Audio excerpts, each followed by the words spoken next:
Our lettuce is being eaten by birds. It looks like these little guys are turning our lettuce into their snake bar.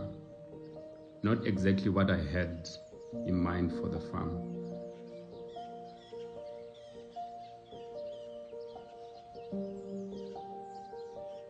So I decided to build a quick trap to give them a little time out. Nothing fancy, just something to catch their attention. Alright, here goes. I'm setting it up now. Let's see if I can outsmart these feathered bandits. Want to find out if I catch anything? Stay tuned for part 2. I'll be sharing the results soon. Don't forget to like and subscribe so you don't miss the big reveal. Catch you later.